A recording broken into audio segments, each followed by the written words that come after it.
আসসালামু আলাইকুম। আজকের এই ভিডিওতে আমি সাধারণ সালোয়ারে কোমরপটি কাটিং এবং সেলাই করার সঠিক নিয়ম দেখাইছি। এই ভিডিওটির মাধ্যমে কোমরপটি কাটিং এবং সেলাই শিখে নিন। যারা আমার এই চ্যানেলে নতুন আছেন তারা অবশ্যই আমার চ্যানেলটি সাবস্ক্রাইব করবেন। চলুন শুরু করা যাক। কাটিং করার সুবিধার জন্য কাপড়টি মাঝখান দিয়ে একটা ভাঁজ করে নিয়েছি।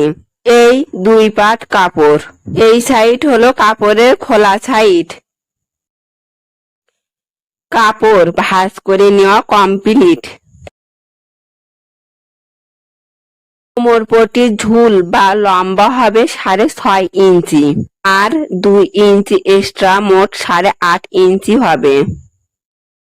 এই 1.5 ইঞ্চি কাপড় কোমরে বনের জন্য মুড়িয়ে নেওয়া কাপড়, আর এই 1/2 ইঞ্চি কাপড় কোমরপটি 2 পাট সেলাইয়ের জন্য। কোমরপটির চওড়া 50 ইঞ্চি। এখানে কিন্তু কাপড় 4টা পাট। সহজেই হিসাব বাহির করার জন্য ফিতাও 50 ইঞ্চি মাপে 4টা ভাঁজ করে নিতে হবে।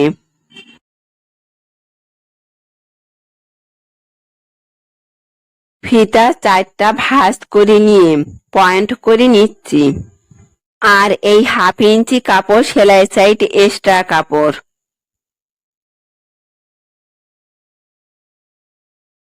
এই পয়েন্ট করা এইগুলো স্কেল দিয়ে সোজা করে দাগ টেনে নেব।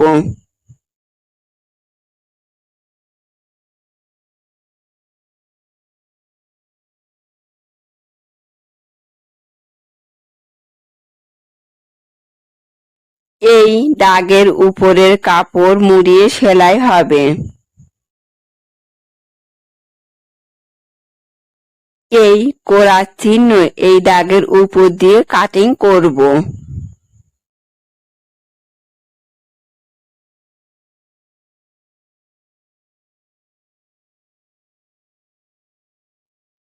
সালোয়ারের কোমরপটি কাটিং করা কমপ্লিট।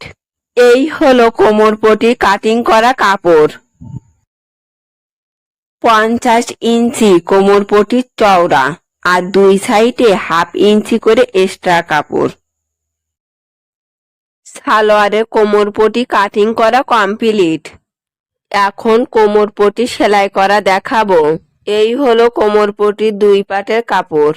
ফিতা দিয়ে 1.5 ইঞ্চি পয়েন্ট করে নিচ্ছি, এই পর্যন্ত সেলাই হবে। আর 1 ইঞ্চি 2 সুতা পয়েন্ট করে নিচ্ছি, এখানে কোনো সেলাই হবে না। এই দাগের উপর দিয়ে সেলাই হবে। আর সেলাইয়ের সাইডে 1/2 ইঞ্চি কাপড় থাকবে।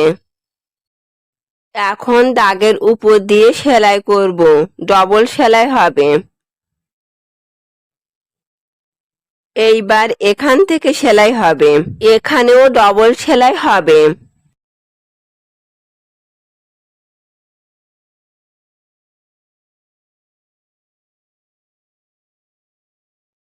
এখন এই 2 পাট এইভাবে মেলে নিয়ে এই পয়েন্ট করা 2 ধার দিয়ে 2টি সেলাই করব।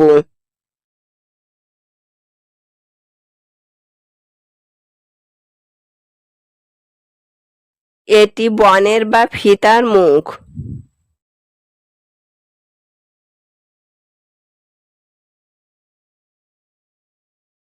এখন কোমরপটির অপর সাইড সেলাই করব। এখানেও সেলাই সাইডে 1/2 ইঞ্চি কাপড় রেখে সেলাই করব, ডবল সেলাই হবে।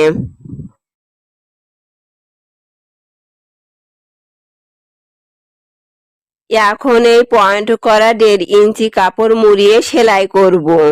ভাঁজ করা কাপড়ের কানা দিয়ে একটা করে সেলাই হবে।